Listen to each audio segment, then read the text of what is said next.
ইসলামে কোনো ভেলকিবাজির স্থান নেই। কারামতি দেখে ঈমান হয় না, কারামাতুল আউলিয়া এ হক। এর মানে কি?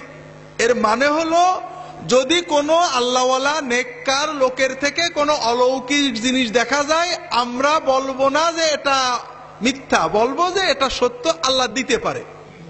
তার মানে এই নয় যে ওলি চিনতে হবে কারামত দিয়ে। কারামতের সাথে বেলায়েতের কোনো সম্পর্ক নেই। ভালো করে বুঝুন। হযরত আব্দুল কাদের জিলানী রাহমাতুল্লাহ আলাইহি, খাজা মাইনুদ্দিন চিশতি রাহমাতুল্লাহ আলাইহি, ইনাদের কারামত বেশি শুনেছেন না হযরত আবু বকর সিদ্দিক রাদিয়াল্লাহু তাআলা আনহু, হযরত ওসমান, ওমর এদের কারামত বেশি শুনেছেন? বেশি কারামত কার? হ্যাঁ, যদি আপনাদের বলি যে আব্দুল কাদের জিলানী রাহমাতুল্লাহ আলাইহির 50টা কারামত বলেন, বলতে পারবেন না? পারবেন তো? আর যদি আব্দুল কাদের আবু বকর সিদ্দিক রাদিয়াল্লাহু তাআলা আনহুর 50টা কারামত বলেন, বলতে পারবেন? তাহলে কারামত বেশি আব্দুল কাদের জিলানী রাহমাতুল্লাহ আলাইহির না আবু বকর সিদ্দিক রাদিয়াল্লাহু তাআলা আনহুর? তাহলে ওলি বড় কে? আব্দুল কাদের জিলানী না সাহাবীগণ? তাহলে কারামত দেখে কি বেলায়েতের মাপ হবে নাকি? না। কারামত আল্লাহ দিতে পারেন, আল্লাহ কোন তার বুজুর্গ বান্দাদের কিছু অলৌকিক জিনিস দেখাতে পারেন, কিন্তু এটা ওলি হওয়ার চিহ্ন না। আর একটা জিনিস গলত আছে, অনেকেই দেখি কারামত বলতে লেখে অলৌকিক ক্ষমতা। কারামত মানে কি? অলৌকিক ক্ষমতা নাকি? কঠিন ভুল কথা। কারামত মানে ক্ষমতা নয়, অলৌকিক চিহ্ন। কারামতের ক্ষমতা আল্লাহর না ওলির? ক্ষমতাটা কার? আমার দাদা হুজুর, তার এক মুরিদ ওই সুন্দরবনে বাঘে ধরছিল। আমার দাদা হুজুর একটা খড়ম মেরে বাঘটা মেরে ফেলছিলেন।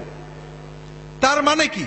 যে আমার দাদা হুজুর আল্লাহ অলৌকিক ক্ষমতা দিছিলেন, তিনি যখন ইচ্ছা একটু চোখ বুঝলেই, চোখ মেললেই দুনিয়ার সব জিনিস দেখতে পেতেন। এই তো, এইটা তো। এই রকম বিশ্বাস করলে শিরক হবে। আল্লাহ ছাড়া কেউ দুনিয়ার সব জিনিস দেখতে পায়, সব জায়গার কথা শুনতে পায়, এরকম বিশ্বাস করলে কি হবে? আল্লাহ কাউকে এরকম ক্ষমতা দিয়েছেন, এটাও মিথ্যা কথা। কারামত বোঝেননি, একটু চিন্তা করুন। আগেও দু একবার বলেছি আপনাদের, আবারও বলি, কারণ হয়তো তখন শোনেননি। হযরত ওমর রাদিয়াল্লাহু তাআলা আনহু মদিনার মসজিদে নববীতে দাঁড়িয়ে দাঁড়িয়ে খুতবা দিচ্ছেন। হঠাৎ চিৎকার করে উঠলেন, ইয়া সারিয়া আল জাবাল জাবাল, সারিয়া পাহাড় পাহাড়। প্রায় 1000 মাইল দূরে ইরাকে সারিয়া বিন জুনাইম কাফেরদের সাথে যুদ্ধ করছেন, হেরে যাচ্ছিলেন, কাফেররা 3 দিক থেকে ঘিরে ধরেছে। হঠাৎ ওমরের গলা শুনলেন, পাহাড় পাহাড়। ওমরকে দেখতে পেলেন না, কিন্তু তাকিয়ে দেখেন পাশে পাহাড়। উনি পাহাড়ে সাইডে আশ্রয় নিয়ে এরপরে কাফেরদের বিরুদ্ধে হামলা করে যুদ্ধে জয়লাভ করলেন। তাহলে কি বুঝলাম? আল্লাহ তাআলা হযরত ওমর ইবনুল খাত্তাব রাদিয়াল্লাহু তাআলা আনহুকে এমন একটা অলৌকিক ক্ষমতা দিয়েছিলেন, তিনি ইচ্ছা করলে 1000 মাইল দূরের জিনিস দেখতে পেতেন। ঠিক না ভাই? কিচ্ছু বোঝেননি। এই জন্যই তো বলি, ইমানটা ঠিক না করলে জান্নাতে যাইতে পারবেন না। কারামত মানে হলো আল্লাহর দয়া। কারামত শব্দের অর্থই হলো আল্লাহর দয়া, আল্লাহর দেওয়া সম্মাননা। হযরত ওমর ইবনুল খাত্তাব রাদিয়াল্লাহু তাআলা আনহুকে আল্লাহ তাআলা যে মুহূর্তে দয়া করে, মায়া করে, সম্মান করে ওই 1000 মাইল দূরের জিনিস দেখিয়েছিলেন, সেই মুহূর্তে শুধু দেখেছেন, অন্য কোন মুহূর্তে নিজের ইচ্ছাই দেখতে পারতেন না। কথাটা কি বুঝেছেন? এখন যদি একটা বেদাতি কথা বলতাম আপনারা কোনো দলিল ছাড়াই মানতেন। এখন যেহেতু তাওহীদের কথা বলেছি, দলিল ছাড়া তো মানবেন না আমরা জানি, তো দলিলটা শোনেন।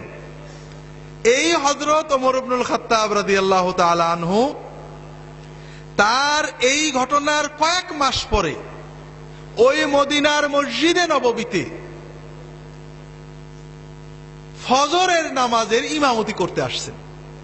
হাজার মুসল্লি কাতার সোজা করেছেন, শীতের সময় সব চাদর টাদর গায়ে দিয়ে নামাজে দাঁড়িয়ে আছে। উনি কাতার সোজা করে আল্লাহু আকবার বলে নামাজ শুরু করেছেন, কেবল কোরআন তেলাওয়াত শুরু করেছেন। ঠিক ওনার পিছনে এক কাফের দাঁড়াইছে, চাদর গায়ে দিয়ে, ভিতরে একটা বিষ মাখানো ছুরি নিয়ে। চাদর খুলে ওমরের পিছনে মারা শুরু করেছে।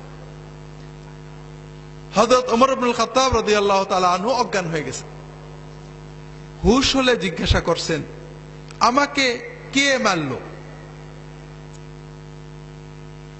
সাহাবীরা বললেন, ইয়া আমিরাল মুমিনিন, আপনাকে আবু লুলু মাজুসি আঘাত করেছে।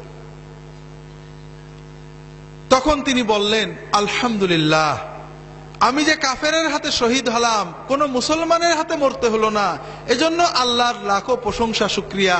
এই কথা বলার কিছু পরে হযরত ওমর ইবনুল খাত্তাব রাদিয়াল্লাহু তাআলা আনহু ইন্তেকাল করেন। তাহলে যে ওমর হাজার মাইল দূরের শত্রুর অবস্থা দেখলেন, সেই ওমর 3 হাত দূরে শত্রু চিনতে পারলেন না, ঠিক না? তাহলে ক্ষমতাটা কার? ওমর ইচ্ছা করলেই দেখতেন, না আল্লাহ যখন দেখাতেন তখন দেখতেন? তাহলে কারামতি অর্থ অলৌকিক ক্ষমতা নয়, কারামতি মানে অলৌকিক চিহ্ন, অলৌকিক কর্ম আল্লাহ তাকে দিয়ে করাইছেন। তিনি ইচ্ছা করলেই করতে পারেন না, আল্লাহ যখন ইচ্ছা করাইছেন। আমার কথা বুঝেছেন? তো যাই হোক, কারামতি দেখে কি অলি চেনা যাবে নাকি? না। তা যদি চেনেন তাহলে পরে ইন্ডিয়ায় চলে যাবেন, বড় বড় সাই বাবা আছে, গেলে মনের কথা বলে দেয়, তার কাছ থেকে আশীর্বাদ নিলে এমপি হওয়া যায়, মন্ত্রী হওয়া যায়। এরা কি অলি হবে নাকি? হবে নাকি? হাজিরিন, তাহলে অলি চেনবেন কি করে? এই চেনার জন্য আল্লাহ মূল নীতি দিয়েছেন, আল্লাহ বলে দিয়েছেন। আমাদের মুশকিল হলো আমরা হাওয়ার পিছনে চলি, আল্লাহর কোরআনটা আমরা পড়িও না, বুঝিও না। আমি এই মাদ্রাসার ওই কর্নারে দাওরা হাদিসের ক্লাসে তালেব ইলমদের বলছি একটা হাদিসের আলোচনায় যে এই সওয়াব পেতে হলে কোরআন অর্থ সহ বুঝতে হবে। তখন তালেব ইলমরা বলছে যে হুজুর এই কথা বলা যাবে না। কেন রে বাবা, বলা যাবে না কেন? বলে মানুষ এমনি কোরআন পড়তে চায় না, আবার যদি বলি যে অর্থ সহ পড়তে হবে তাদের পড়বেই না। তা বললাম না, আমরা এটা তো বলবো না, কোরআন পড়বে, অর্থ সহ না পড়লেও ভালো, আল্লাহর কালাম, তবে অর্থ সহ পড়লে যে বেশি সওয়াব হবে। এক আয়াত বুঝে পড়লে 100 রাকাতের সওয়াব হবে, অর্থ বুঝে পড়লে ঈমান বৃদ্ধি পাবে। এই কথা বলতে তো আর দোষ নেই, দোষ আছে নাকি?